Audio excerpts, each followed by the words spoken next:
Hi friends, welcome back to Mahabharata series episode number 125. ఇప్పుడు వరకు జరిగిన కథ ఏంటంటే, సంజయుడు ధర్మరాజుని కృష్ణుడిని వారించడానికి వస్తాడు. యుద్ధం వద్దని చెప్పడానికి వివరించబోతుంటాడు. కానీ కృష్ణుడు నేనే సంధి చేయడానికి వస్తాను, నువ్వు వెళ్ళు అని చెప్పి వెనక్కి పంపిస్తాడు. ఆ తర్వాత ఏం జరిగిందో తెలుసుకోవాలనుకుంటే ఈ వీడియోని స్కిప్ చేయకుండా లాస్ట్ వరకు చూడండి. సంజయుడు ధర్మరాజు వద్ద సెలవు తీసుకుని ఉపప్లాయం వదిలి హస్తినాపురం చేరుకున్నాడు. ధృతరాష్ట్రుని అంతఃపురంకు వెళ్ళాడు. అతనిని దర్శించాడు.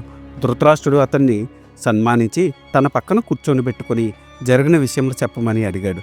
సంజయుడు ఇలా చెప్పసాగాడు.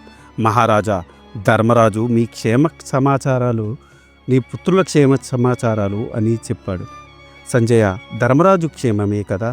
అతని అన్నదమ్ములందరూ క్షేమంగా ఉన్నారా?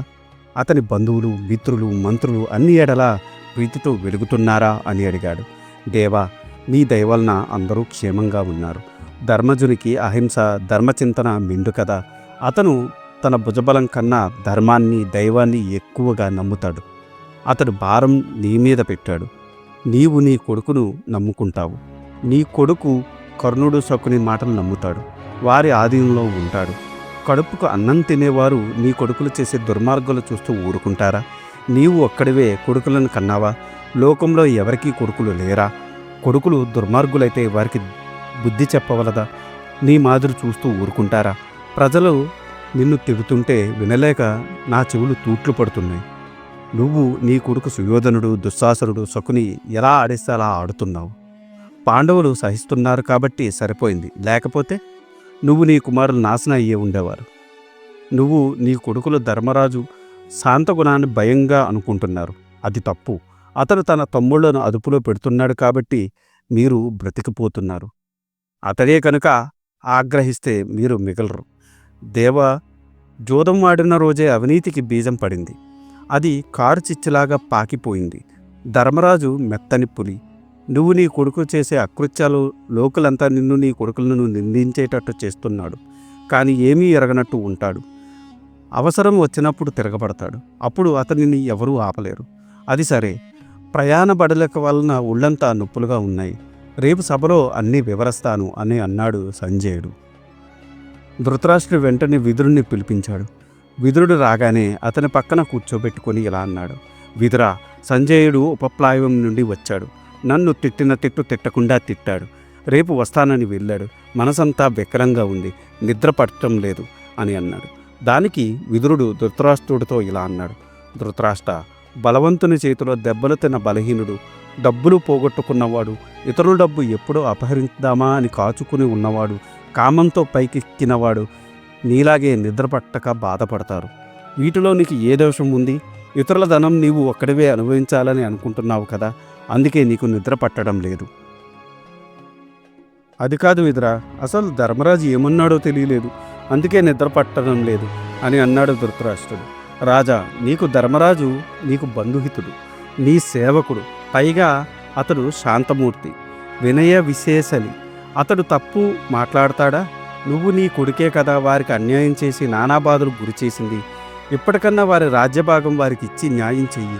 నువ్వు నీ రాజ్యభారాన్ని శకుని, కర్ణుడు, దుశ్శాసనుని మీద మోపావు. అది మంచిది కాదు. ధర్మరాజు కూడా నీవు తన పెదనాన్నవని మీరు చేసిన దుర్మార్గాలు అన్నీ ఓపికతో సహించాడు. అది మీకు తెలుసు అని అన్నాడు విదురుడు. విదురా, రేపు సంజయుడు చెప్పబో మాటలు విని మనకు ఏది క్షేమకరమో అది నా చేత చేయించు. ఇప్పుడు నా మనసుకు శాంతము కలిగేటట్టు నీ వచనామృతాన్ని నా మీద కురిపించు అన్నాడు ధృతరాష్ట్రుడు.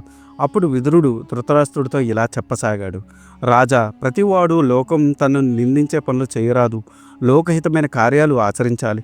పరుల సంపదకు ఈర్ష్యపడక నలుగురితో కలిసిమెలిసి బతకాలి. కోపించుకోవడం, పరుల మాటలకు పొంగిపోవడం, గర్వించడం, ఎంత ఉన్నా తృప్తి లేక పొందటం, దురభిమానము, ఏ పని చెయ్యకపోవడం దుర్జనుల లక్షణాలు. తనను పాలించే రాజును, లోకాన్ని పాలించే భగవంతుడిని, కట్టుకున్న భార్యను, బంధువులను సముచితంగా ఆదరించని వాడికి ఏ పని చేసినా సత్ఫలితాలను ఇవ్వదు. ఉపాయము తెలియని వారు తమను ప్రేమించేవారిని ఇష్టపడరు. తాము ఉంటే ఇష్టం లేని వారి వెంట పడతారు. తమకంటే ఎదుటివాడు బలవంతుడని తెలిసి వారి మీదకు వెళతాడు. ధనము, విద్య, వంశము మంచివారికి అనుకువును, గౌరవాన్ని కలిగిస్తే చెడ్డవారికి మదాన్ని గర్వాన్ని కలిగించేస్తుంది. ఒక బాణం ఒకరిని బాధిస్తుంది, లేకపోతే తప్పిపోతుంది. కానీ ఒకని నీతి సమయస్ఫూర్తి అతని శత్రువుని నాశనం చేస్తుంది. తాను ఒక్కడే తినడము, అందరూ నిద్రపోతున్నప్పుడు తాను ఒంటరిగా ఆలోచించడం, ఒంటరిగా ప్రయాణం చేయడం మంచిది కాదు. లోకంలో సత్యమును మించిన గుణము మరొకటి లేదు. చాలామంది క్షమించే గుణాన్ని చేతగానితనంగా భావిస్తారు, కానీ క్షమాగుణాన్ని మించిన ధర్మం మరొకటి లేదు.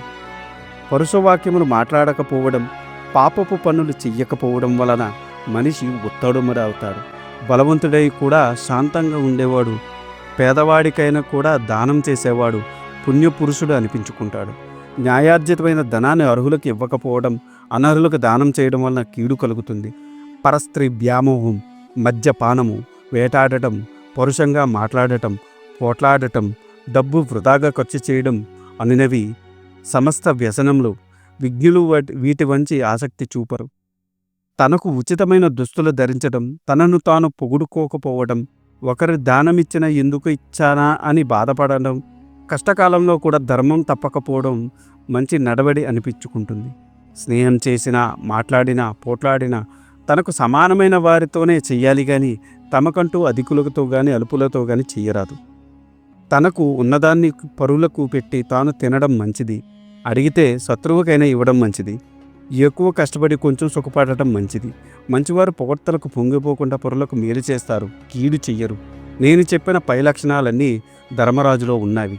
నీవు పాండవులను పెంచి పెద్ద చేశావు, ఇప్పుడు వారిని నిరాదరణకు గురి చేశావు. కాబట్టి వారి రాజ్యభాగము వారికి ఇచ్చి నీ కొడుకులతో పాటు వారిని కూడా ఆదరించడం ఉచితము. వారు ఒకటిగా ఉన్నంత కాలము నీ వైపు దేవతలు కూడా కన్నెత్తి కూడా చూడలేరు అని అన్నాడు విదురుడు. ఆ మాటలు విన్న ధృతరాష్ట్రుడు విదురుడితో, అయితే ఇప్పుడు నన్ను ఏమి చేయమంటావు అని అడిగాడు. దానికి విదురుడు, ఇలా అడిగితే నేను ఏమని చెప్పను అన్న మాట చెప్పడం తప్ప, రాజ్యం దక్కింది కదా అని నీ తమ్ముడు కొడుకులకు భాగం కూడా నువ్వే మింగేయాలని చూస్తున్నావు. అది ఎట్లుందంటే చేప ఎరతో పాటు గాలం కూడా మింగినట్టుంది.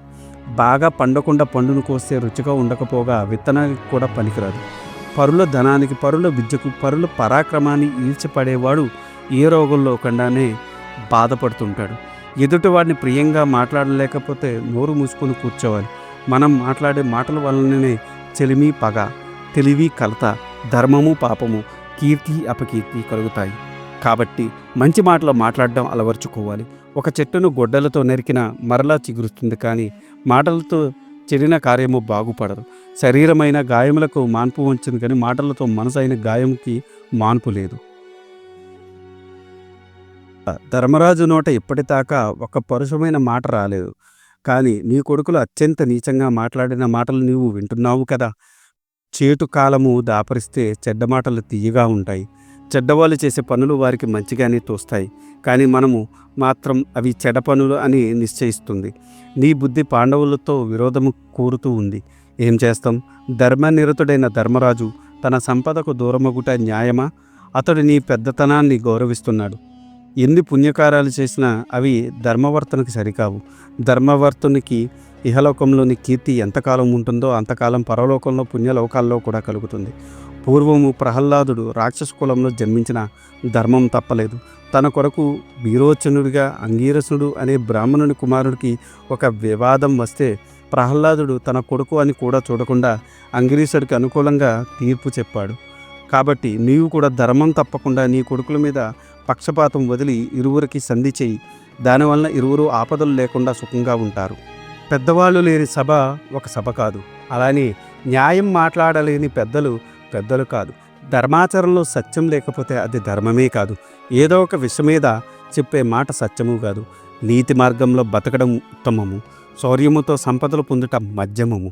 భారంగా బతుకులాగడం అధమము. నీతి తప్పి చరించే వారిని ఉత్తములు మెచ్చుకుంటారా? నీ పుత్రులు ఎల్లప్పుడూ యుద్ధోన్మాదంతో ఉరకలు వేస్తుంటారు. దానికి తోడు కర్ణుడు అగ్నికి ఆజ్యం పోస్తుంటాడు. నీకేమీ నీతి అంటే పట్టదు. పాండవులు అనవసరంగా యుద్ధానికి కాలు దువ్వరు. ఎదుటివాడు కయ్యానికి వస్తే వాడిని విడిచిపెట్టరు. పాండవులు నిన్ను తన తండ్రి మాదిరి గౌరవిస్తారు. నువ్వు కూడా వారిని నీ కొడుకులతో సమానంగా చూడడం మంచిది. మహారాజా, మేలు చేసిన వాడికి కీడు చేస్తే వాడి శవాన్ని కుక్కలు కూడా తాకవు. కాబట్టి చేసిన మేలు మరవడం మహాపాపం. నీ తమ్ముడు పాండురాజు నీకు పరమభక్తుడు.